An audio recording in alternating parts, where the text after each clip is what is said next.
በጣም ለመናገር እስከ መፍራት ደርሻለሁ። ብዙ መከራና ብዙ ወከባዎች ደርሰውብኛል። ይሄም ከሰላም መስበክ አያስቆመኝም። ከሰይፉ ፋንታሁንና ከጠቅላይ ሚኒስትሩ ጀርባ የነበረው የተደበቀው የ7 ዓመት ሚስጥር ይፋ ወጣ።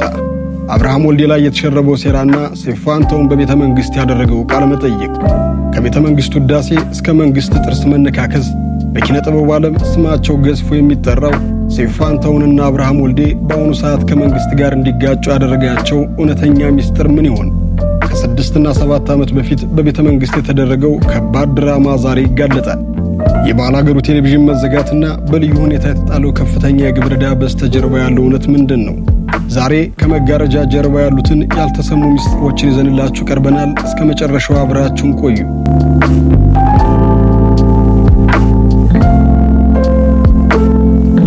አብርሃም ወልዴ በኢትዮጵያ የሙዚቃና የኪነ ጥበብ ኢንዱስትሪ ውስጥ ስሙን በወርቅ ቀለም የጻፈ ባለራዕይ ፕሮዲውሰር ነው።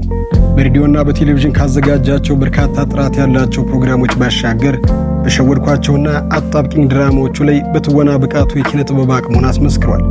በተለይም የዛሬ 10 ዓመት ገደማ በመላ ሀገሪቱ በከፍተኛ ጉጉት ይታይ የነበረው ባላገሩ የባህልና የሙዚቃ ውድድር አብርሃም ወልዴ የሚለውን ስም የማይረሳ አደረገው። ዛሬ የኢትዮጵያን የሙዚቃ ኢንዱስትሪ እያንቀጠቀጡ የሚገኙት እንደ ዳዊት ጽጌና ኢሳያስ ታምራትን የመሰሉ ድንቅ ድምፃውያን ለአደባባይ ያበቃው እርሱ ነው። ዝናው ከሀገር አልፎ ታዋቂው አቀንቃኝ ኤኮን ጋርም በጋራ እስከ መስራት አድርሶታል። አብርሃም ከታዋቂው ድምፃዊ ቴዲ አፍሮ ጋር ወዳጅነት ብቻ ሳይሆኑ አመለካከትና ሀገራዊ አቋማቸው እጅግ ይመሳሰላል። ሁለቱም ለተገፉ ወገኖች በግልጽ ይቆማሉ። ታዲያ ይሄው ጠንካራ አቋሙ ነው ከመንግሥት ጋር ጥርስ እንዲነካከስ ያደረገው። ነገሩ የጀመረው ከለውጡ ማግስት ነበር። አብርሃም የጠቅላይ ሚኒስትሩን ብሔራዊ አንድነት የሰበካ ሹመት ንግግር ሰምቶ ለውጡን በቅንነት ከተቀበሉ ቀዳሚ ታዋቂ ሰዎች አንዱ ነበር። ወደ ቤተ መንግሥት በተደጋጋሚ ጊዜ እየተጠራ ታላቅ ውዳሴ ይቀርብለት ነበር። ታላላቅ ብሔራዊ ፕሮጀክቶችም በሱ ሙያዊ አመራር እንዲነኩ ይፈለግ ነበር። ነገር ግን የቀረበለትን ከፍተኛ የሥራ ኃላፊነቶችና የሥልጣን ቦታዎች አልፈልግም በማለት ውድቅ አደረጋቸው። ስልጣንን በሰላማዊ መንገድ ማግለሉ ግን በስተጀርባው ይህንን ያህል በቀልና ታላቅ መከራ ሊያስከትልበት እንደሚችል በወቅቱ የገባው አልነበረም። ትልቅ የሐሳብ መጋጨት የተከሰተው በሰሜኑ ጦርነት ወቅት ነው። መንግሥት ጦርነቱን የሚመሩና የጦርነቱን ስሜት የሚቀሰቅሱ ልዩ የአልበም ሥራዎችን በበላይነት እንዲያስተባብር ለአብርሃም ቀጥተኛ ጥያቄ አቀረበ። እርሱ ግን እንደ እውነተኛ የጥበብ ሰዎች የሰዎችን እልቂትና የጦርነት አስከፊነት እንጂ ጦርነትን የሚያወድስ ዘፈን በጭራሽ አልሰራም በማለት በጽኑ አሻፈረኝ አለ።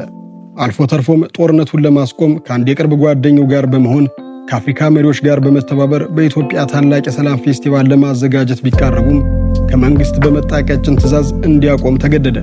በዚህ የተበሳጨው አብርሃም በሀገሪቱ እየተከናወነ ያለውን ስህተት በመተቸት ባለሥልጣናትን መወረፍ ጀመረ።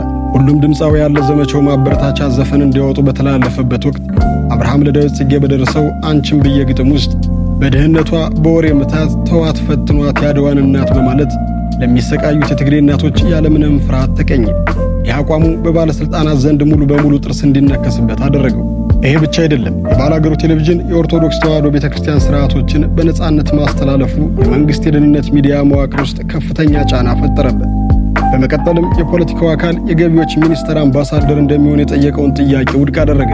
በአንድ ወቅት ስለ ነጻ ሚዲያ ሲጠየቅ የሰጠው ምላሽ ባለሥልጣናትን ይበልጥ አስደንግጧል። እኛ እንደ ሚዲያ መንግሥት ከፈቀደ እንደ ኢትዮ 360 እና ሪዮት ያሉ ነጻ ድምጾች በጣቢያችን በሰፊው ቢታዩ ደስ ይለናል ማለቱ ለጣቢያው አስፈሪ ነበር።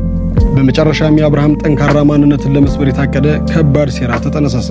የገቢዎች ሚኒስቴር በልዩ ሁኔታ ጣቢያው ኦዲት እንዲደረግ ቀጥተኛ ትዕዛዝ በማስተላለፍ በአሁኑ ወቅት በባላገሩ ቴሌቪዥን ላይ ፈጽሞ ሊከፈል የማይችል እጅግ ከፍተኛ የሆነ የቤት ውስጥ የግብር ዕዳ በመጫን ጣቢያውን ለማንበርከክና ለማዘጋት እየተዳከረ ይገኛል።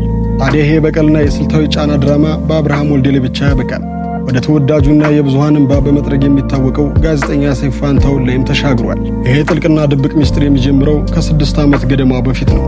በቤተ መንግሥት ውስጥ የተዘጋጀ የመቄዶንያና ሌሎች አረጋውያን የምሳ ግብዣ ላይ ሰይፉ ፋንታሁን እንግዳ እንዲሆን ተጋበዘ።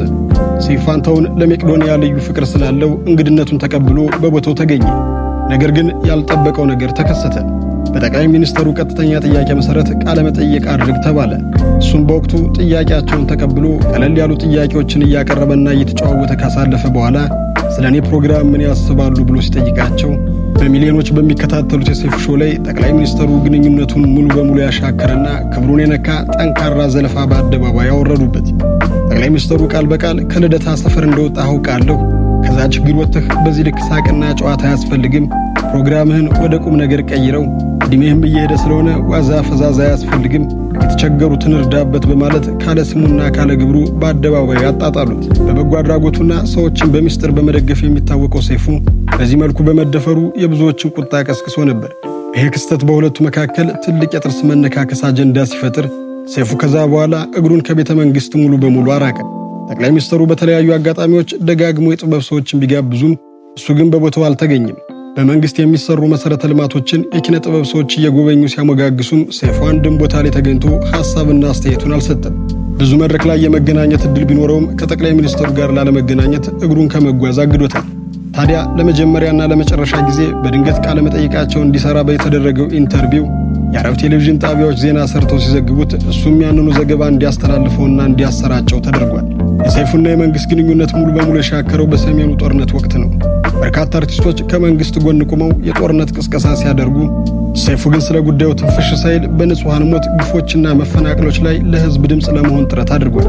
በመጨረሻም በቅርቡ የድምፃዊ ቴዲ አፍሮ ኢትዮሪካ የተሰኘ አልበም ዙሪያ ታላቅ የመንግስት ወከባ በተፈጠረበትና ሌሎች ሚዲያዎች በፍርሃት ዝምታን በመረጡበት በዚህ አስጨናቂ ወቅት ብቸኛው የቴዲን አልበም ያለምንም ፍርሃት በታዲያስ አዲስ ሬዲዮ ላይ ሌሊትና ቀን ያስተዋውቅ የነበረው ሰይፉ ፋንታሁን ብቻ ነበር።